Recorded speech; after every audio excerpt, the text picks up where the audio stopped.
Hello, my name is Leslie Collum, and along with Corey Wells, I am the co-president of the League of Women Voters of Murfreesboro and Rutherford County.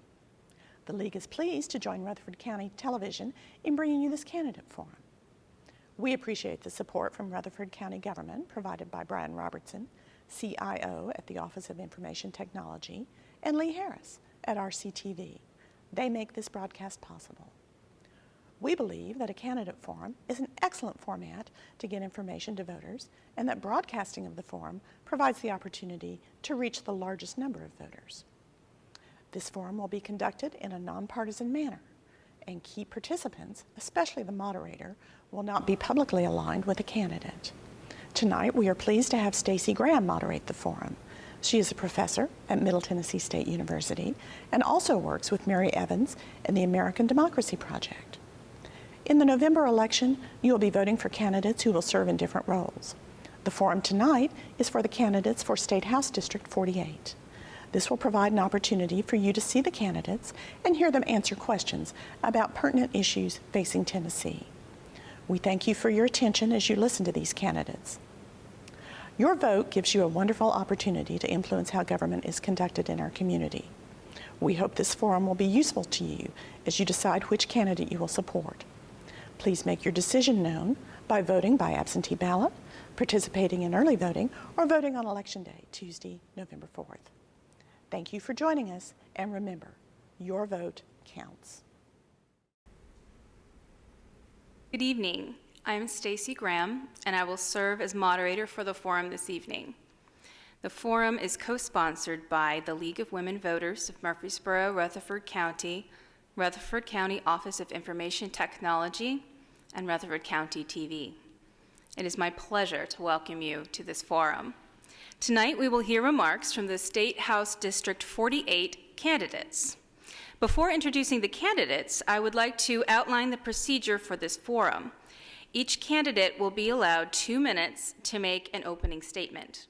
When both candidates have completed their opening statements, the first of several questions will be asked. The candidates have not been told what questions will be asked. Each candidate will be given 1 minute to answer each question. The candidates will have 2 minutes to answer the last question as well as make any closing remarks. I will begin by introducing the candidates. They are each seeking election to State House District 48. This is an important position to the citizens of Rutherford County, and we hope to hear them address the substantive issues facing all of us. I want to thank them for the gracious acceptance of our invitation to participate in this event. Sitting on the left and speaking first tonight is Mr. William Campbell, and sitting on the right is Mr. Brian Terry. Mr. Campbell, you may begin with your opening statement. I'm most grateful for the opportunity the League of Women Voters has given us for a second chance forum.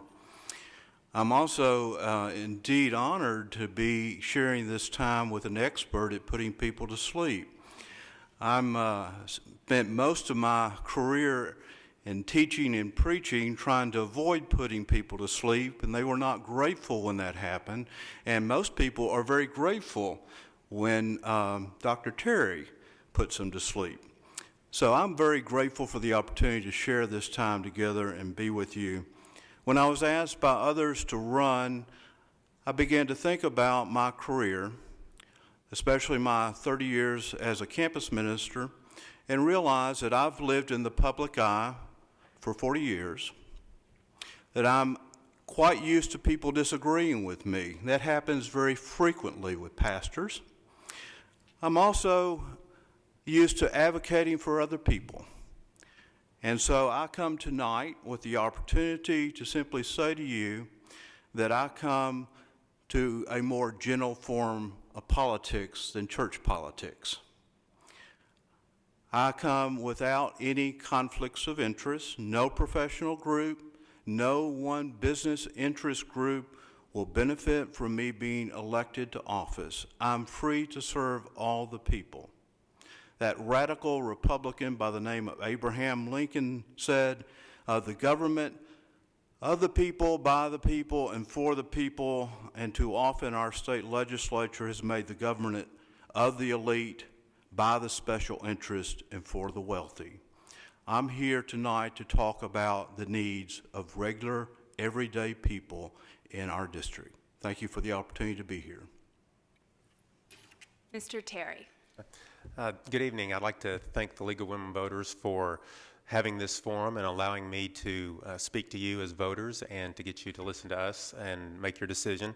Again, I'm Dr. Brian Terry. I'm married to my wife, Cheryl. We've been married for almost 23 years. We have 2 children.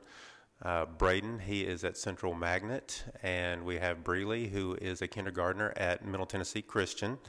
Like I said, I'm a local physician. I work at St. Thomas Rutherford Hospital, where I serve on the Physicians Excellence Committee.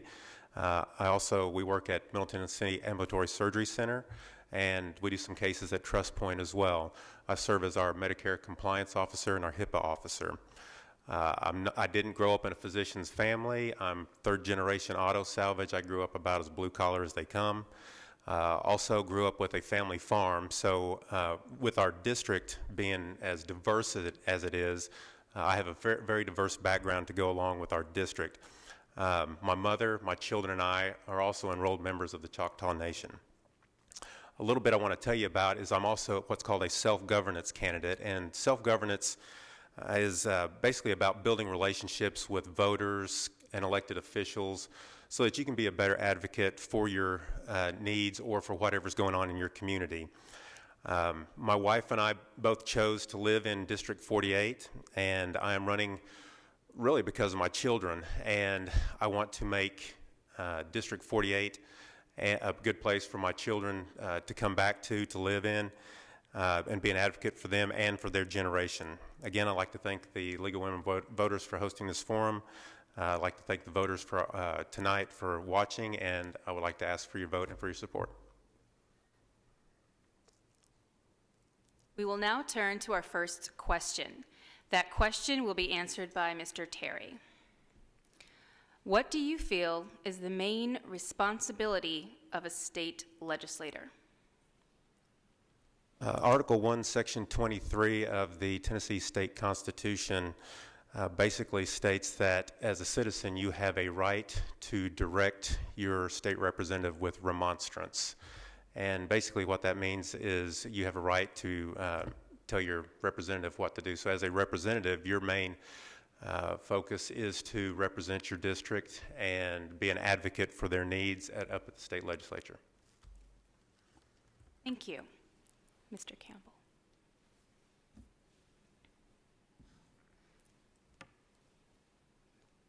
I will repeat the question. What do you feel is the main responsibility of a state legislator? I think the main responsibility is to represent the needs of the people, not ideology, not party politics, but simply to respond to the needs of the people and do what's in the best interest of the common good. And too often that is ignored. We have major problems that we need to address in our state. We have issues with our largest employer in the 48th district, which is Middle Tennessee State University. Its funding has been cut.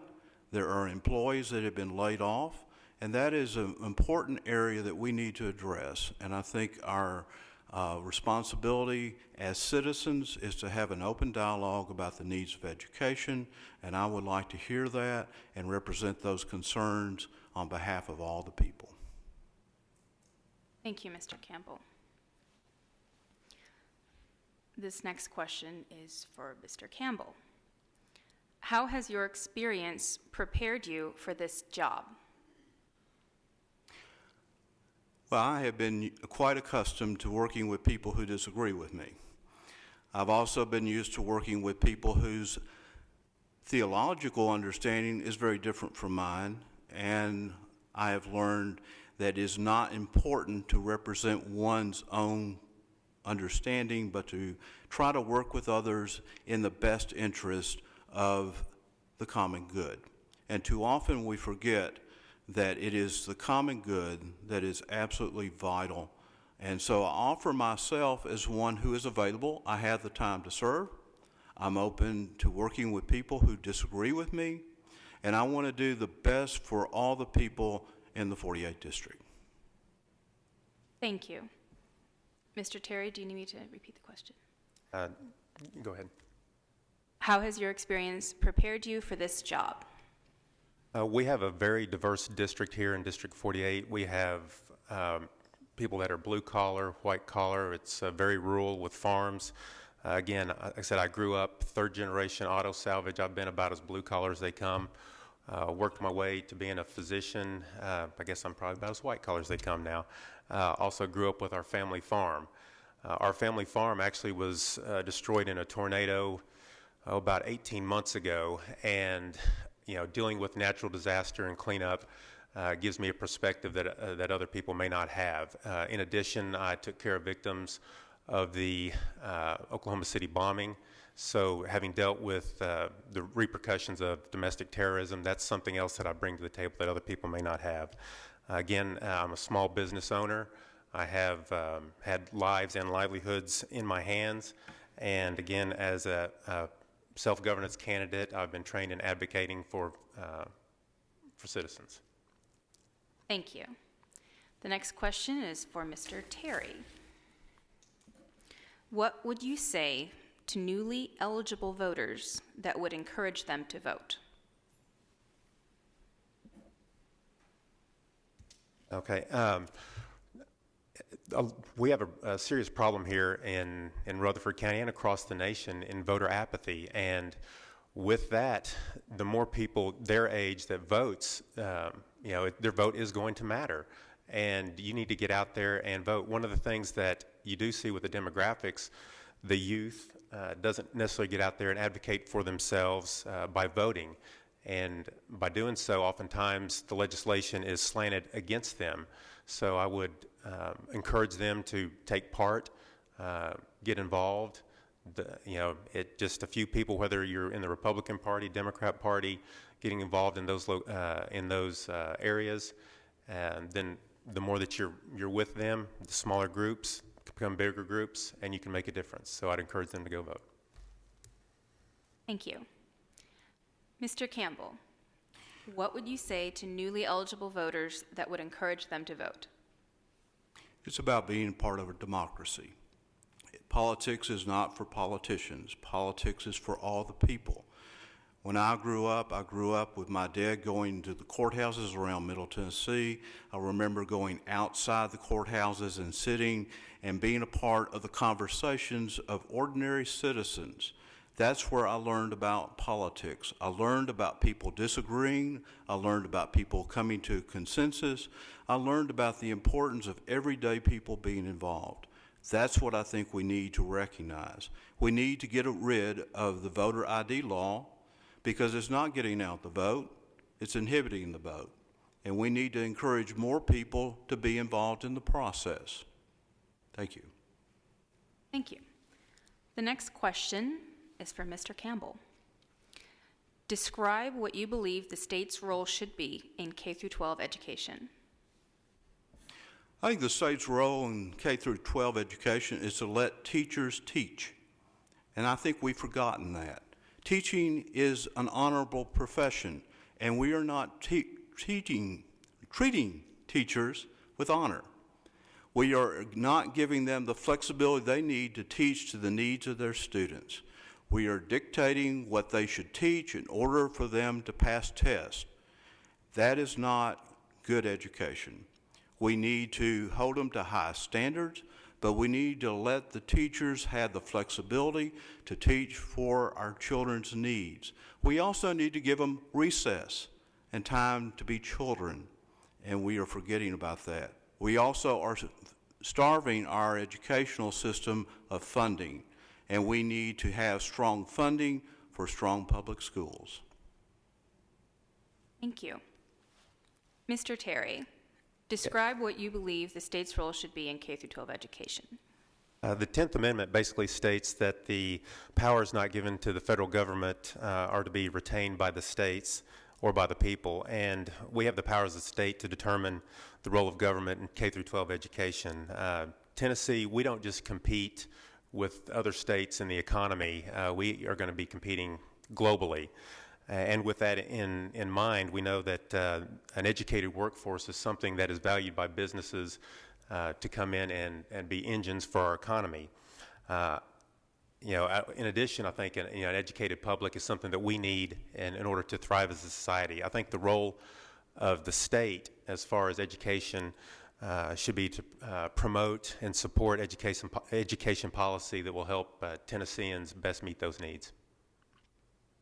Thank you. The next question is also for Mr. Terry. The top budget priorities for Tennessee are often identified as health, higher education, K through 12 education, public safety, and transportation. In what order would you rank these priorities, and what, if any, priority would you add to this list? With that in mind, you need to know why we have those often ranked at the top of priority. And a lot of that has to do with the well-being of the state as well as with the economy. And, that's what businesses value and that's what people value. As far as how we prioritize those, we need to look at where we compare to other states. And if we are deficient or below other states in those areas, we need to put those at the top of our priority. Right now, we do not have a policy in place for how to deal with the Affordable Care Act. So I would put healthcare probably at number one. Education, depending on what study you look at, we're maybe near the bottom. So we probably need to put education number two, higher education, safety, and transportation. And if there's anything I would add to that, I would think as far as businesses looking into us, taxes and regulations are something that they look at, so we need to look at that at the budget as well. Thank you. Mr. Campbell, I will repeat the question. The top budget priorities for Tennessee are often identified as health, higher education, K through 12 education, public safety, and transportation. In what order would you rank these priorities, and what, if any, priority would you add to this list? I think the biggest priority we have is expansion of Medicaid. We have people who are literally dying because we are refusing to accept money from the federal government to insure people who do not have health care. That is immoral. It is also bad economics because when you go to the emergency room, you're having to pay for people who have no other means of getting health care. So they go to the emergency room and it's passed along to everyone who has health insurance and those who are paying their own. We also need to reinvest in people, and we are not doing that. We need to invest in our children, we need to reinvest in education, and we need to make sure that our ability to protect people is the next priority. The other priorities are, of course, transportation. But when it comes to potholes, I would rather have... Sorry, time is up. Sorry. Thank you, Mr. Campbell. And the next question is back to you. Okay. If elected, what will be your measure of success in office? My measure of success in office is the ability to serve other people. I am running to be a public servant. I have served people all my life. I have no grand ambitions to go on to Washington, D.C. I simply want to serve the people of this community. My dad was a public servant. He served as a probate master, and he taught me the value of serving people who were vulnerable, who needed assistance whether they could afford it or not. And I would like to go and serve the interests and the needs of our most vulnerable citizens and reinvest in our citizens, our children, and our young adults. Thank you. Mr. Terry, if elected, what will be your measure of success in office? I think a measure of success for me would be, when I finish having serving, the state or the district being in better shape than when I started. And with that would be, as far as my kids coming back to the district, my son's a senior. He's going, he's looking at colleges, and I want this place, District 48, to be some place that, my wife and I, we we chose to live in District 48. I want people like my son and other children to come back and live in District 48 because I've made it a better place. And to me, that would be a measure of success. Thank you. Next question is for Mr. Terry. Describe what influences your decisions more: fiscal control, growth, or quality of life, and tell us why. Repeat that. Describe what influences your decisions more: fiscal control, growth, or quality of life, and tell us why. Those are all three, I think, intertwined aspects. For me, I would say probably quality of life, because with that, fiscal control and growth basically will end up with improve our quality of life. So I would say that would influence my decision making more. Thank you. Mr. Campbell, describe what influences your decisions more: fiscal control, growth, or quality of life, and tell us why. I spent 30 years running a nonprofit organization. I think that is a better experience for being a part of government and making decisions than running a business, because the whole purpose is to serve people and not to look at making a profit. I think we need to look at quality of life, and we need to look at the fact that we rank toward the bottom in our education spending and in poverty and in all those other areas of means of study for those citizens who are at the bottom. We need to have growth for jobs that are high paying so that people can afford their own housing, can afford their own food. We need to be able to have a system that takes care of people, and we're not doing that. Thank you, Mr. Campbell.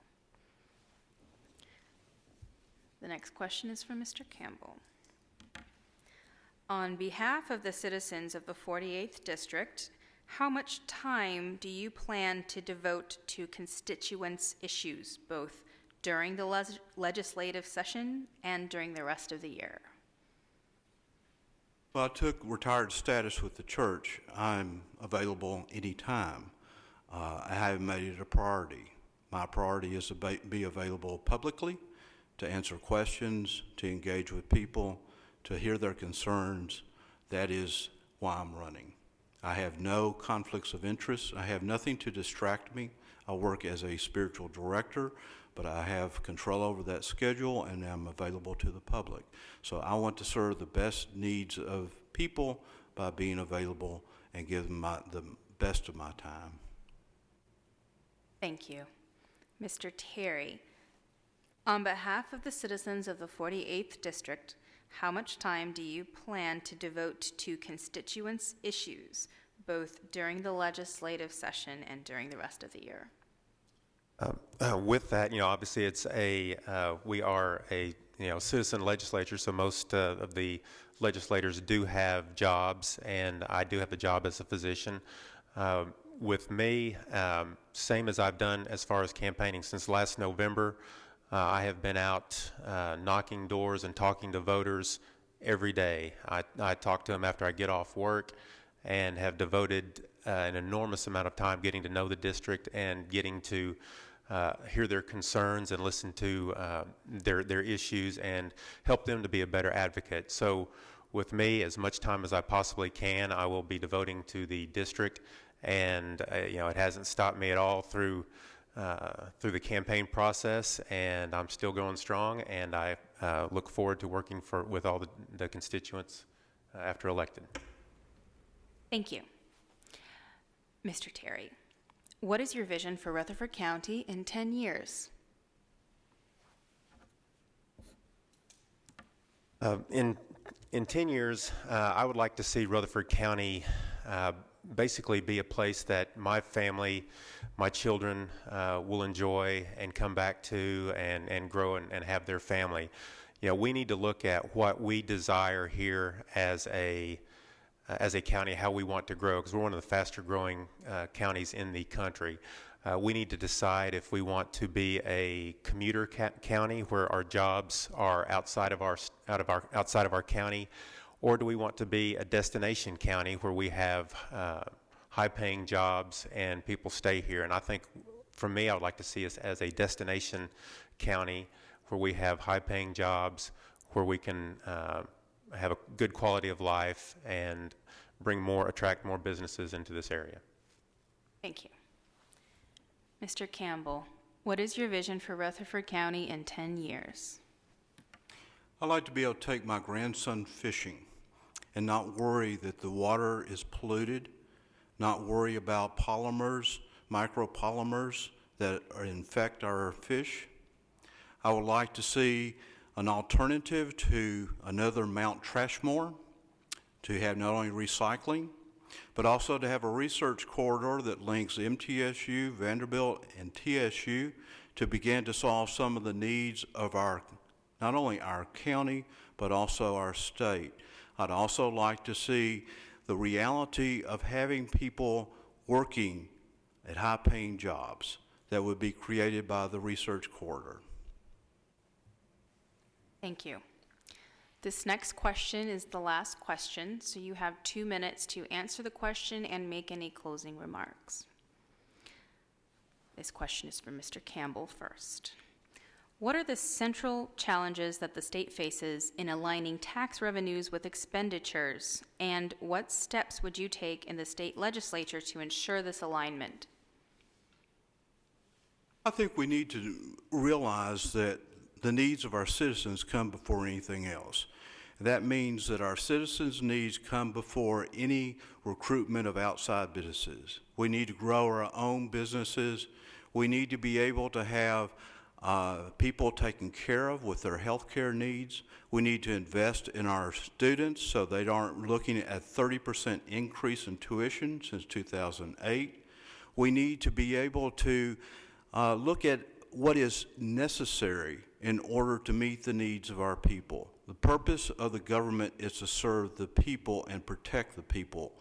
That means that we need to be looking very carefully at where our priorities are in our budgeting and how we raise the funds and the revenues for that budget.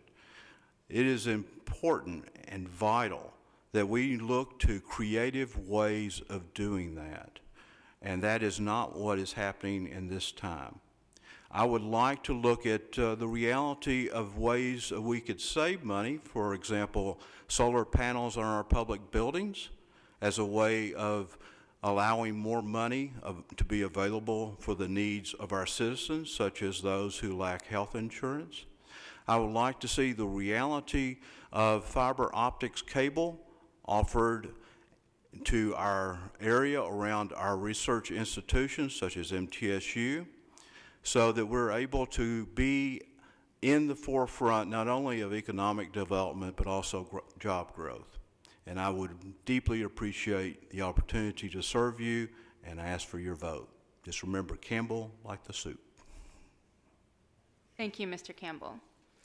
Mr. Terry, what are the central challenges that the state faces in aligning tax revenues with expenditures, and what steps would you take in the state legislature to ensure this alignment? The central challenge is that you have a semi-fixed known set of expenditures, but you don't necessarily have the known fixed set of revenues. The other issue that you have with that is within the budget, the mandates that we have from the federal side. Those are some of the expenditures that we have that are some of the challenges that we're going to have to face. To me, the goal isn't necessarily to make sure that those are aligned from the standpoint of a balanced budget, in that I think that you actually should have cut the expenditures so that you always have a surplus just in case you have issues come up like these additional mandates, so that we're prepared for those. As a closing statement, I'd like to say that I have broad support in the district and in the Republican Party. I was the only candidate that was able to get, as far as Republicans go, our current representative, Joe Carr, and the Speaker of the House, Beth Hartwell, to come down for me for an event and speak on my behalf. I have support from anywhere from teachers, doctors, nurses, and businessmen within the district. I'd like for you to go to my website, terryfor48.com. I would like you to look up my principles, my pragmatic process, and my passion that I have to work for the district. Like I said, our district is very diverse. I have a very diverse background. Like I said, third generation auto salvaged, all the way to physician. I'm also the only self-governance candidate that's been trained in being an advocate for citizens and for our needs. Again, I ask for your vote. I'd like to thank the League of Women Voters for having this, and I'd like to thank Mr. Bill Campbell for agreeing to this forum. Thank you. Thank you, Mr. Terry. Once again, on behalf of the League of Women Voters, Cable Commission, and Rutherford County Office of Information Technology, I want to thank the candidates for their participation tonight. I want to recognize the staff of Rutherford County TV for their cooperation in presenting this program. I also want to remind all citizens to go to the polls, either for early voting from October 15th through October 30th, or on Election Day, November 4th, to exercise this important right. Your vote will determine who represents you in this office, as well as in the other important positions being voted on. May we close with a round of applause for the candidates.